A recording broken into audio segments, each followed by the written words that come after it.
굉장히 흥미로운 얘기를 제가 이 RFA 팀과 인터뷰하면서 제가 들었는데 어떤 얘기냐면 이 북한 해커들이 어떻게 업그레이드가 됐냐면 공개돼 있는 사람, 공적인 인물, 이 사람의 정보를 학습을 합니다. 북한 해커들이. 그래서 실제 이 사람인 척 행사를 하는 거야. 사진도 이 사람을 바꿔서 이 사람인 척 접근하는 거예요. 와. 실제 그런 사례를 RFA 팀이 찾아낼 수 있었다고 합니다. 오.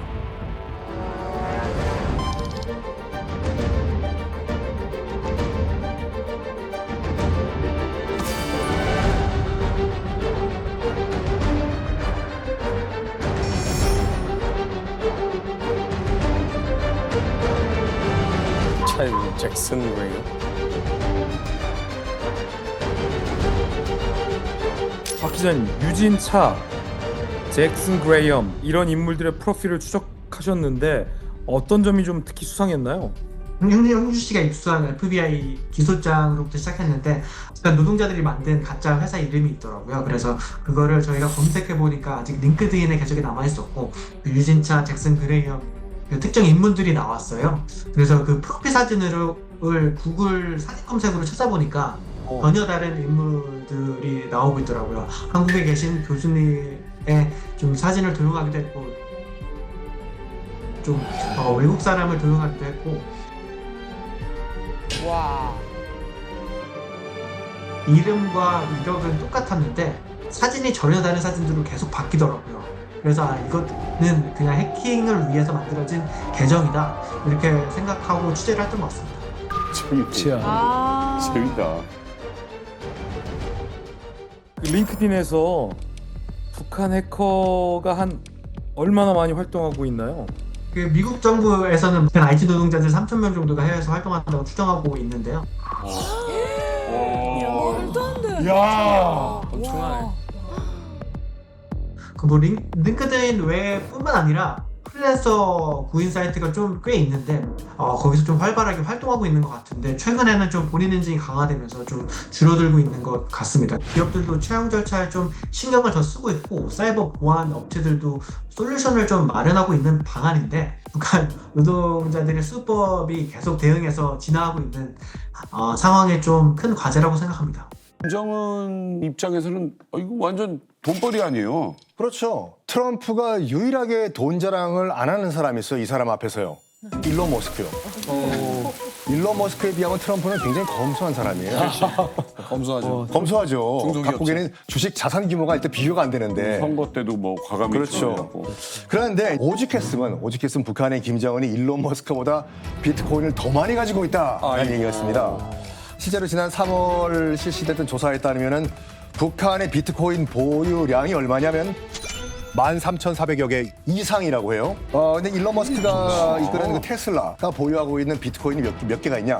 11,500여 개인데 김정은이 갖고 있는 비트코인이 더 많다 이거죠. 그러니까 지금 테슬라가 전 세계 상장사 가운데서 네 번째로 비트코인을 많이 보유하고 있는 회사거든요. 이 테슬라보다 김정은의 지갑에 16%가 더 비트코인이 있다 이 말이에요. 7천억 원을 가지고 있다고요? 그보다 더. 진짜로요? 더. 야, 이거는 말이 안 돼. 도둑질의 스케일이 다른 거 아닙니까? 이거? 원래는 비자금을 스위스 은행에 차명으로 관리하고 있었어요. 맞아요. 그래서 필요할 때 언제든지 티 안 나게 뺏어 쓰는 게 통치 자금이었어요. 근데 대북제들에게 탁탁탁 다 막혔어요. 동결도 되고. 그러니까 김정은 입장에서는 당장 통치 자금이 끊긴 거예요. 그때 김정은의 눈앞에 딱 나타난 게 바로 비트코인. 그리고 그걸 탈취 잘하는 북한 해커. 딱 삼박자가 맞아 떨어진 거죠. 그래서 북한의 여러 해커 그룹이 있어요. 북한의 여러 해킹 그룹 중에서 암호화폐 탈취만을 주 미션으로 하는 해킹 그룹이 있습니다. 그게 그 유명한 라자루스. 라자루스는 원래 2014년에 소니 픽처스 해킹한 데도 라자루스였어요. 그리고 2016년에 방글라데시 중앙은행에서 은행 자금을 탈취한 사건을 일으켰던 데도 라자루스였어요.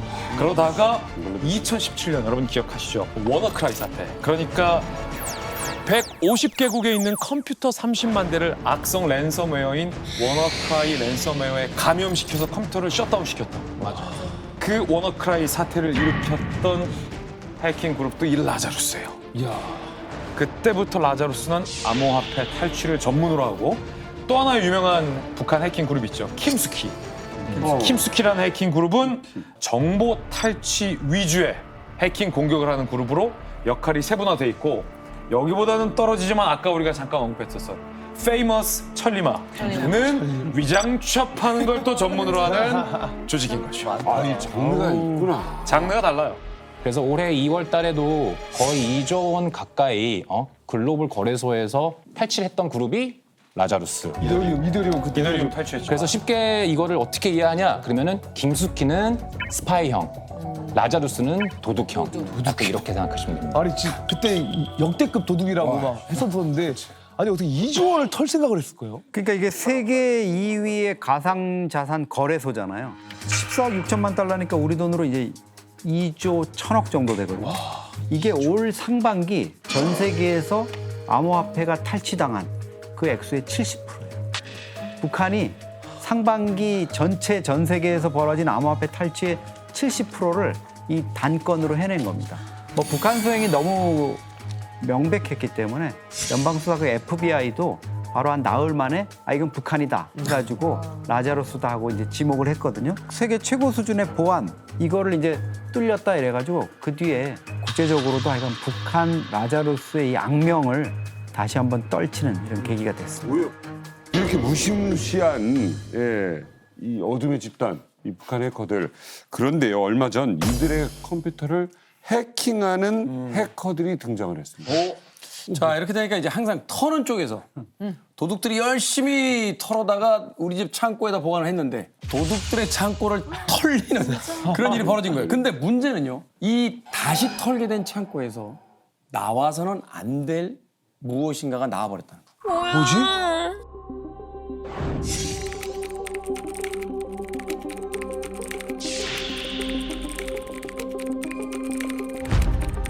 김원수님 아니에요? 화이트 했고? 아닙니다. 당황해하면서 친구 아니에요? 친구 아닙니다.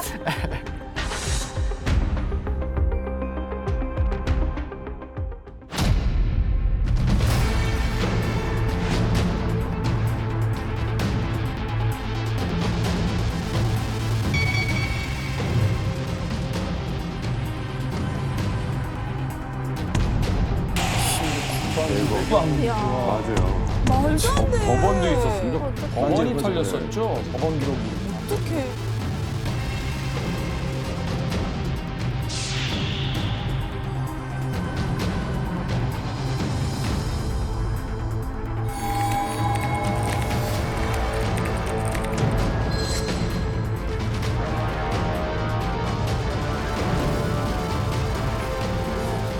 요즘 그냥 여기저기 왜 이렇게 탈탈 끌고 다니는 그래도 한 가지 희망이 있는 게 북한 해커들도 털렸다. 이게 뭐야, 지금? 지들도 털린 거예요. 그러니까 이 과정이 미국 보안 전문지 프랙의 하나의 어떤 보고서로 올라옵니다. 아이디가 세이버와 사이보그라는 화이트 해커 둘이에요. 이 둘이 우연히 한 컴퓨터를 해킹했다가 뭔가 좀 이상한데라고 해서 자세히 살펴보니까 해킹한 컴퓨터에 북한 정찰 총국 산하의 해커 조직, 우리가 얘기했던 김숙희와 관련된 단서들이 그 안에 우글우글 바글바글 있었던 거죠. 그래서 보고서명이 이래요. APT down the North Korea files. 그러니까 화이트 해커들이 운 좋게 털었는데 김숙희 관련된 정보들이 대거 나왔던 거죠. 저도 그래서 이 보고서를 보고 이 자료들을 한번 이렇게 열람을 해봤는데 정말 놀랍습니다. 네. 있어서는 안 될 자료들도 많이 있었고요. 여기를 이제 노렸던 게 이제 킴스키거든요.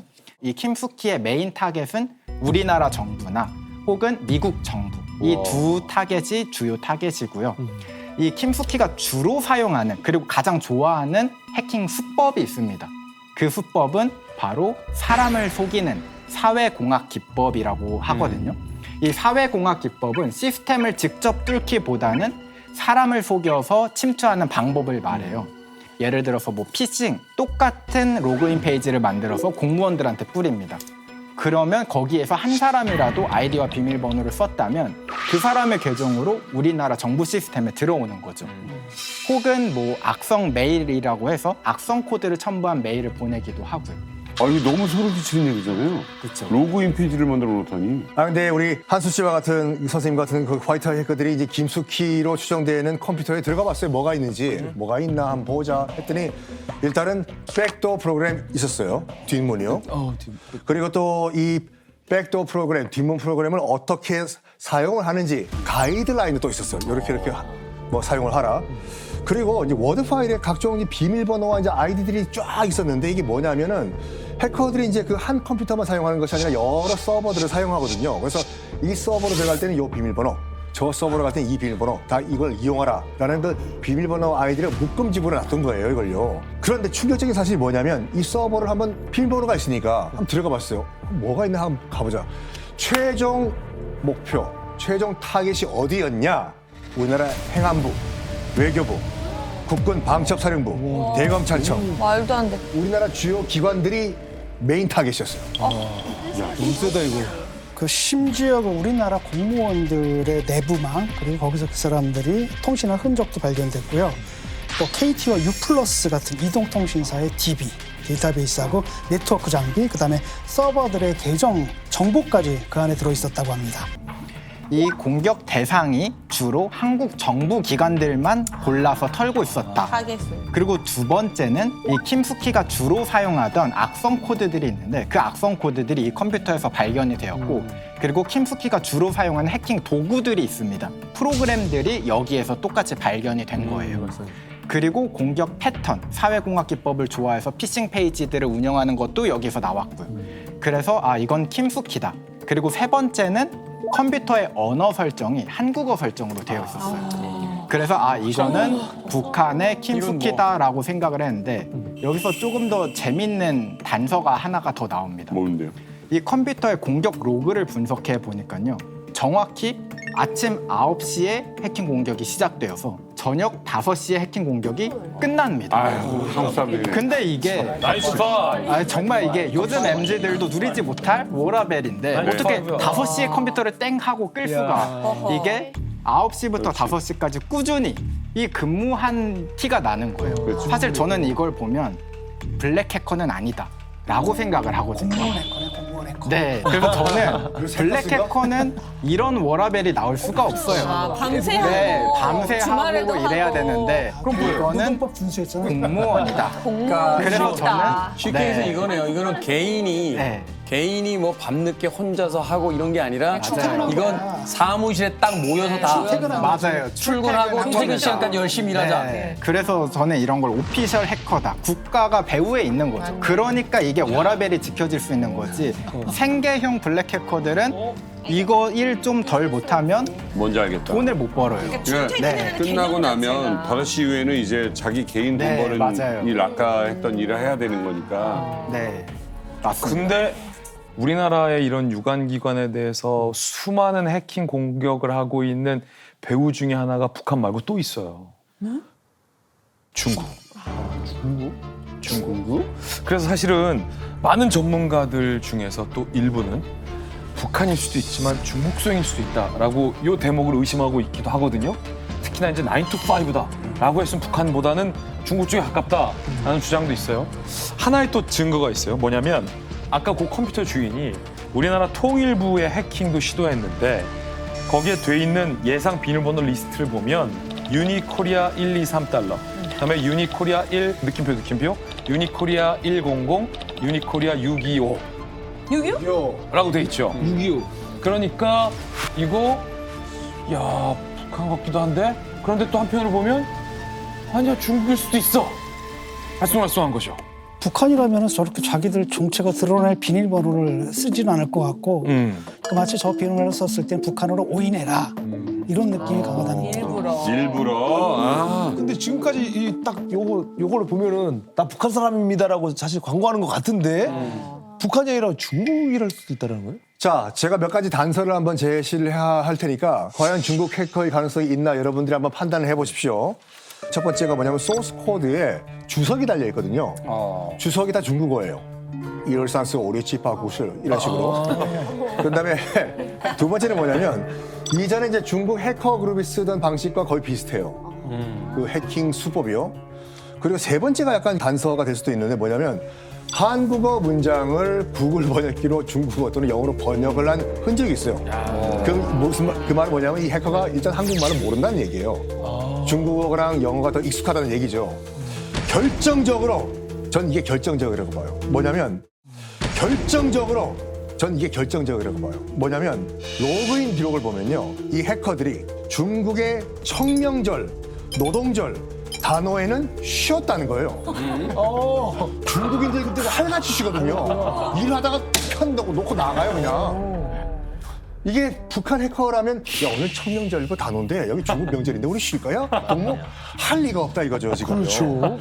그래서 이제 그 해커 패턴을 봤을 때 이거는 한국어에는 익숙하지 않은 중국인의 가능성이 매우 높다 이런 추측이 가능한 거죠. 그러니까 중국이다 북한이다가 지금 중요한 게 아닙니다. 지금 어차피 털렸어요. 털리고 우리 기관 정보기관 뚫렸고요. 이 북한 해커의 이 공격이 사실은 이제 우리나라와 북한 정도의 문제가 아니고요. 국제 안보를 흔드는 수준이에요. 그러니까 이게 해커 대 해커, 나라 대 나라의 문제를 넘어서 이제 글로벌한 어떤 안보에 대한 문제가 된 건데 이게 사실은 막기가 쉽지 않은 거죠. 그런데 이제 한미일이 이 사이버 보안 이 부분에서는 사실 너무 잘 뭉치고 있어요. 지난 8월 27일에도 도쿄에서 한미일 3국이 공동 성명까지 냈거든요. 이게 왜 그러냐면 이 자금줄 자체가 지금 뭐 그냥 몇백만 불 정도가 아니지 않습니까? 뭐 몇 조 원 규모로 이렇게 되면 전체적으로 북한이 뭐 용병을 파견하고 또 다른 인력을 송출하고 이렇게 벌어들이는 돈보다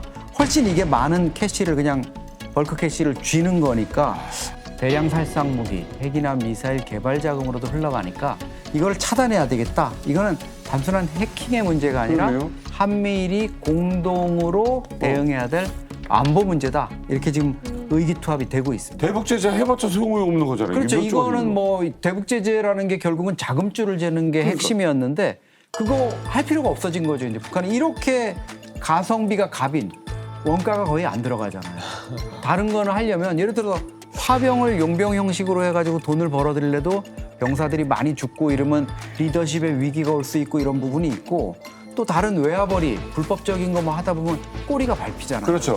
근데 이거는 아주 완전 범죄로 또 어마어마한 캐시를 벌어들일 수 있는. 1년에 또 평양에서 한 300명씩 계속 만들어가지고 또 인력은 또 계속 수급이 가능하고요. 영재는 계속 계속 컴퓨터 만들어지는 영재들은 거예요. 계속 양성돼서 현업에 투입이 되는 거예요. 능력자들은 더 많을 테고 지금 계속 또 경험이 쌓일 테고. 자, 각종 AI 기술로 이제 위장 취업을 하는 북한 해커들인데 아무리 보안 기술이 뛰어나다 하더라도 그 보안 기술을 뛰어넘는 또 다른 또 해킹 기술들을 보여주고 있습니다. 그렇다면 이 북한의 해커 부대를 근본적으로 좀 막기 위한 그런 방법이 있다면 뭐가 있을까요? 저희가 귀찮더라도 정말 지켜야 되는 습관들이 있거든요. 뭐 2차 인증을 한다거나 아니면 의심되는 프로그램을 다운로드 받고 실행하는 것 자체. 이게 나는 절대 안 해 라고 생각하시겠지만 아마 은연중에 하실 수도 있어요. 어떤 프로그램을 무료 다운로드. 나 이거 돈 쓰고 하고 싶지 않은데 이런 걸 가지고 찾다 보면은 해킹 당할 가능성이 크거든요. 그래서 그러한 사소한 습관만 지키셔도 해킹 당할 가능성을 현저하게 줄일 수 있다라고 이야기를 드리고 싶어요. 저도 100% 동의합니다. 무조건 시스템을 더 어렵게, 자물쇠를 더 어렵게 만들어서 못 들게 만들라. 이것만 포커스하는 게 아니고 자물쇠가 아무리 강해도 관리자만 뚫리면 자물쇠는 열리거든요. 그렇죠. 그렇기 때문에 사람을 공격하는 이런 플랫폼을 바뀌었기 때문에 자물쇠보다는 우리의 습관, 불편하도 감수해라. 예를 들어서 이메일이나 메신저를 쓰실 때 이게 인증 코드를 받잖아요. 로그인을 하면은 전화를 오건 뭐 메시지가 오건 내가 나라는 거를 인증해야 된단 말이에요. 근데 이게 좀 번거스럽고 귀찮아요. 아니 이거 내가 맨날 하고 있는데 또 해야 돼? 다시 또 보내야 돼? 이렇지만 하지만 말씀하신 것처럼 저희가 습관 이런 패턴을 바꿔줘야지 항상 이런 루틴이 바꿔줘야지 이런 시스템도 저희가 더 보안을 위해서 더 지킬 수 있다고 좀 봅니다.